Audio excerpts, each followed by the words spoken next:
میرا جو سب سے اہم سوال ہے وہ یہ ہے کہ آج کے دور میں شریعت اور طریقت کے اندر ایک عجیب سا کنفلکٹ پایا جاتا ہے، ایک تصادم پایا جاتا ہے اور فضول قسم کا.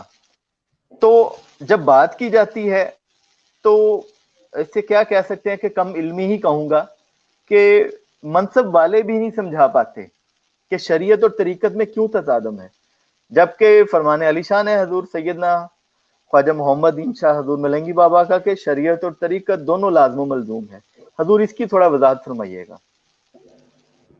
جی، جیسا حضور ملنگی بابا اولیاء کا آپ نے کوٹ پہلے پیش کر دیا ہے. اچھا، شریعت اور طریقت جو ہے اس کے بارے میں اگر بات کی جائے تو ہماری تصوف کی کتابیں بھری پڑی ہیں، اور اس کے اوپر جو آپ نے لفظ استعمال کیا ہے کانفلکٹ کا، اصل میں شریعت اور طریقت کا کانفلکٹ یہ کبھی بھی نہیں رہا. روز اول سے جب سے تصوف کی ٹرم جو انٹروڈیوس ہوئی ہے، تصوف تو حضرت آدم علیہ السلام سے ہی وجود رکھتی ہے. ماشاءاللہ اور ماشاءاللہ. مختلف شکلیں بدلتی گئیں. پھر وہ فقر محمدی جو ہے وہ اس کی تکمیل کے فیز میں چلی گئی، اور پھر وہ اسی کو، اب یہ ایک الگ بحث ہے، اس کی طرف نہیں ہم جاتے. میں آپ کے سوال کو خاص طور پر اسی کو فوکس کروں گا. کانفلکٹ جو ہے وہ شریعت اور طریقت کا نہیں ہے.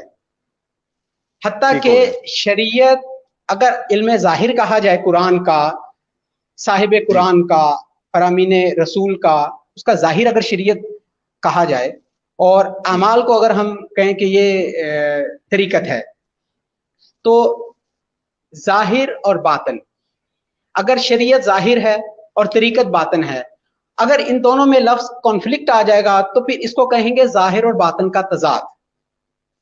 بالکل ٹھیک ہو گیا. اب یہ کیسے ممکن ہے کہ شریعت اور طریقت کا کانفلکٹ ہو؟ یعنی شریعت اگر ظاہر ہے اور طریقت باطن ہے، ظاہر اور باطن کا کانفلکٹ، تو یہ تو پھر منافقت ہو گئی، یہ تضاد ہی تو منافقت ہے.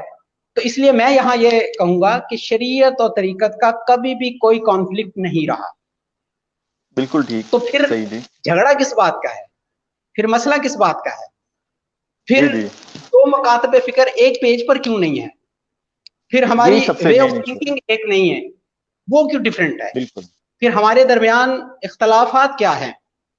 پھر دو مکاتب فکر ہیں یا دو یا چار، جتنے بھی آپ لگا لیں، ان میں اختلاف کس بات کا ہے؟ دو اگر ہم مکاتب فکر کو ڈسکس کریں، ایک وہ ہے جو